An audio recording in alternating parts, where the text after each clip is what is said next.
আমাদের চ্যানেলের পক্ষ থেকে আপনাদের সবাইকে স্বাগত জানাচ্ছি। আমাদের আজকের পরিবেশনায় আপনাদের জন্য যথারীতি একটি কবিতা থাকছে। কবিতাটির নাম আমি কিংবদন্তির কথা বলছি। লিখেছেন আবু জাফর ওবায়দুল্লাহ।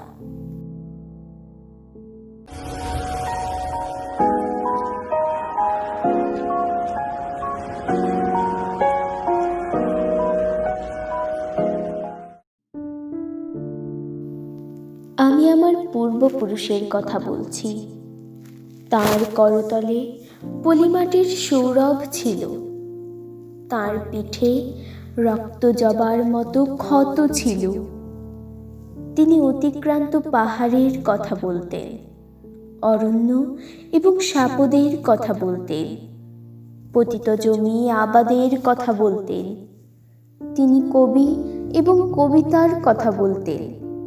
জিহ্বায় উচ্চারিত প্রতিটি সত্য শব্দ কবিতা, কর্ষিত জমির প্রতিটি শস্য দানা কবিতা। যে কবিতা শুনতে জানে না সে ঝড়ের আর্তনাদ শুনবে। যে কবিতা শুনতে জানে না সে দিগন্তের অধিকার থেকে বঞ্চিত হবে। যে কবিতা শুনতে জানে না সে আজন্ম কৃতদাস থেকে যাবে।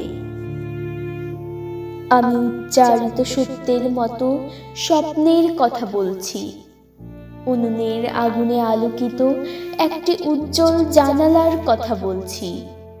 আমি আমার মায়ের কথা বলছি। তিনি বলতেন, প্রবহমান নদী যে সাঁতার জানে না তাকেও ভাসিয়ে রাখে। যে কবিতা শুনতে জানে না সে নদীতে ভাসতে পারে না। যে কবিতা শুনতে জানে না সে মাছের সঙ্গে খেলা করতে পারে না। যে কবিতা শুনতে জানে না সে মায়ের কোলে শুয়ে গল্প শুনতে পারে না। আমি কিংবদন্তির কথা বলছি। আমি আমার পূর্বপুরুষের কথা বলছি। আমি বিচলিত স্নেহের কথা বলছি, গর্ভবতী বোনের মৃত্যুর কথা বলছি। আমি আমার ভালোবাসার কথা বলছি। ভালোবাসা দিলে মা মরে যায়, যুদ্ধ আসে ভালোবেসে, মায়ের ছেলেরা চলে যায়। আমি আমার ভাইয়ের কথা বলছি। যে কবিতা শুনতে জানে না সে সন্তানের জন্য মরতে পারে না। যে কবিতা শুনতে জানে না সে ভালোবেসে যুদ্ধে যেতে পারে না। যে কবিতা শুনতে জানে না সে সূর্যকে হৃৎপিণ্ডে ধরে রাখতে পারে না। আমি কিংবদন্তির কথা বলছি। আমি আমার পূর্বপুরুষের কথা বলছি। তার পিঠে রক্ত জবার মতো ক্ষত ছিল, কারণ তিনি কৃতদাস ছিলেন। আমরা কি তার মতো কবিতার কথা বলতে পারবো? আমরা কি তার মতো স্বাধীনতার কথা বলতে পারবো? তিনি মৃত্তিকার গভীরে কর্ষণের কথা বলতেন, অবগাহিত ক্ষেত্রে পরিচ্ছন্ন বীজ বপনের কথা বলতেন, সবুচ্ছা গাভীর মতো দুগ্ধবতী শস্যের পরিচর্যার কথা বলতেন। তিনি কবি এবং কবিতার কথা বলতেন।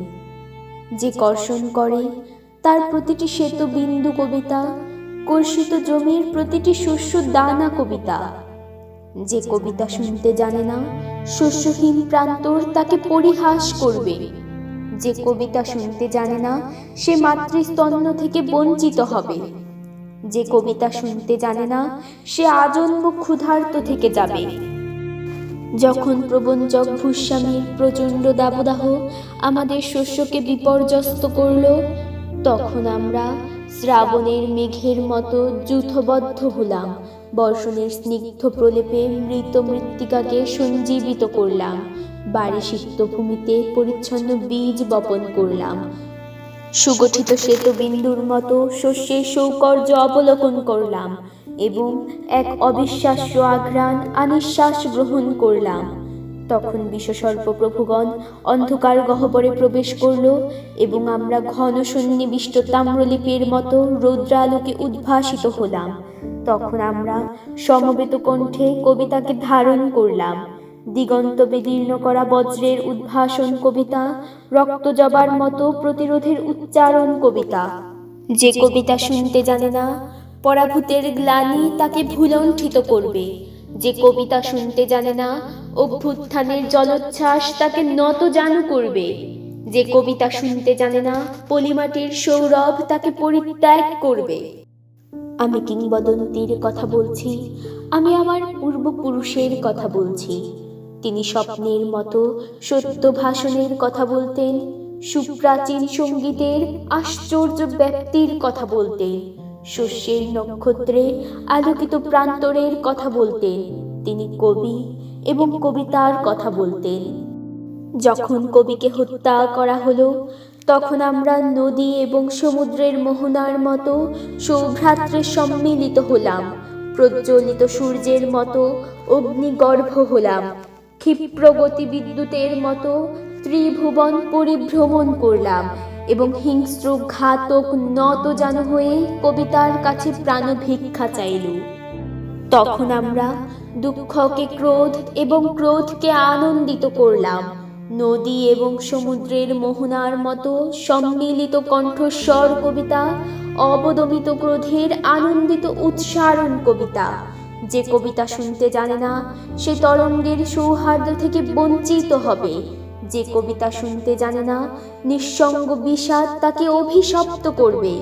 যে কবিতা শুনতে জানে না, সে মূক ও বধির থেকে যাবে। আমি কিংবদন্তির কথা বলছি, আমি আমার পূর্বপুরুষের কথা বলছি। তার পিঠে রক্ত জবার মতো ক্ষত ছিল। আমি এক গুচ্ছ রক্ত জবার কথা বলছি। আমি জলোচ্ছ্বাসের মতো অভ্যুত্থানের কথা বলছি, উৎক্ষিপ্ত নক্ষত্রের মতো কমলের চোখের কথা বলছি, প্রস্ফুটিত পুষ্পের মতো সহস্র ক্ষতের কথা বলছি। আমি নিরুদ্দিষ্ট সন্তানের জননীর কথা বলছি। আমি বন্দিমান মৃত্যু এবং স্বাধীনতার কথা বলছি। যখন রাজশক্তি আমাদের আঘাত করল, তখন আমরা প্রাচীন সঙ্গীতের মতো ঋজু এবং সংহত হলাম, পর্বত শৃঙ্গের মতো মহাকাশকে স্পর্শ করলাম, দিক চক্রবালের মতো দীর্ঘ থেকে দীর্ঘতর হলাম এবং শ্বেত সন্ত্রাসকে সমূলে উৎপাটিত করলাম। তখন আমরা নক্ষত্রপুঞ্জের মতো উজ্জ্বল এবং প্রশান্ত হলাম। উৎক্ষিপ্ত নক্ষত্রের প্রস্ফুটিত ক্ষতচিহ্ন কবিতা, স্পর্ধিত মধ্যাহ্নের আলোকিত উন্মোচন কবিতা। যে কবিতা শুনতে জানে না, সে নীলিমাকে স্পর্শ করতে পারে না। যে কবিতা শুনতে জানে না, সে মূর্ধান্যের প্রত্যয়ে প্রদীপ্ত হতে পারে না। যে কবিতা শুনতে জানে না, সে সন্ত্রাসকে প্রতিহত করতে পারে না।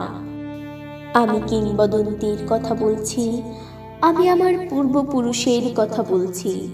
আমি শ্রমজীবী মানুষের উদ্বেল অভিযাত্রার কথা বলছি, আদিবাস অরণ্যের অনার্য সংহতির কথা বলছি, শৃঙ্খলিত বৃক্ষের ঊর্ধ্বমুখী অহংকারের কথা বলছি।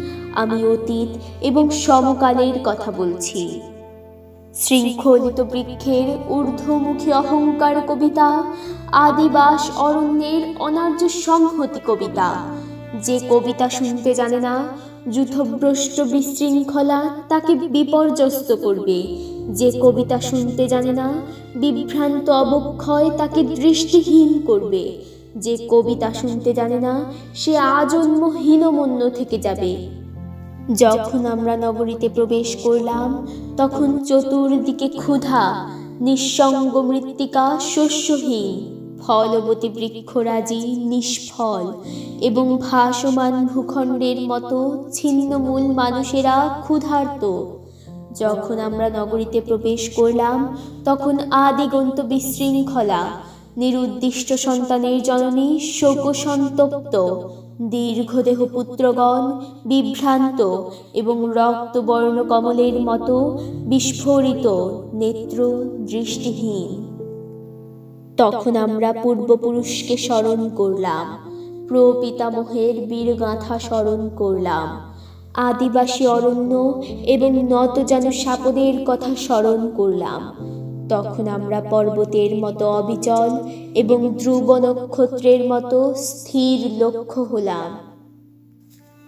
আমি কিংবদন্তির কথা বলছি, আমি আমার পূর্বপুরুষের কথা বলছি, আমি স্থির লক্ষ্য মানুষের সশস্ত্র অভ্যুত্থানের কথা বলছি, শ্রেণীযুদ্ধের অলিন্দে ইতিহাসের বিচরণের কথা বলছি, আমি ইতিহাস এবং স্বপ্নের কথা বলছি।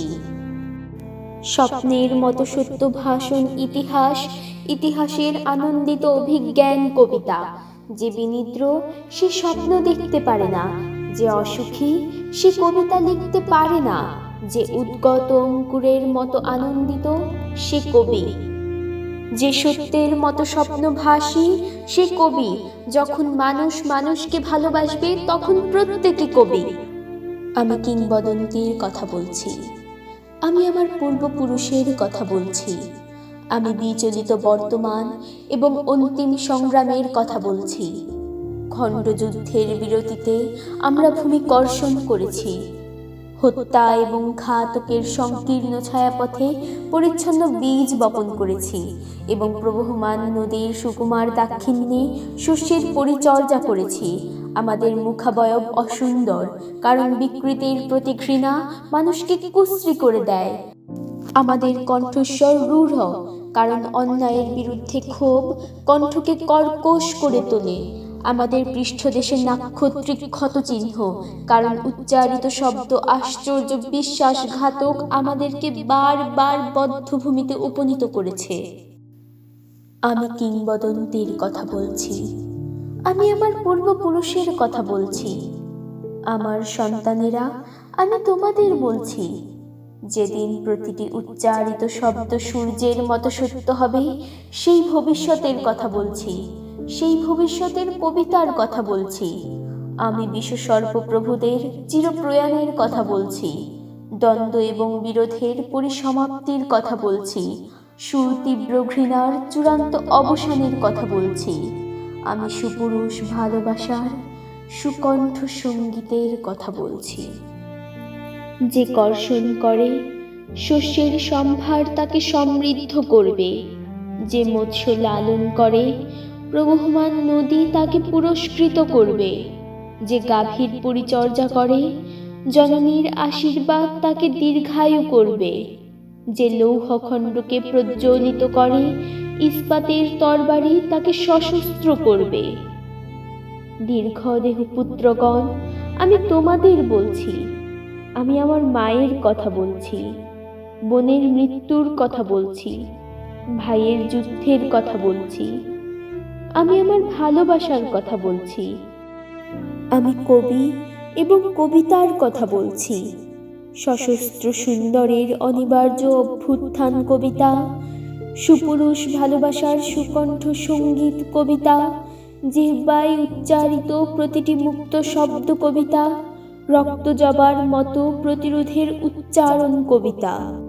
আমরা কি তার মতো কবিতার কথা বলতে পারবো?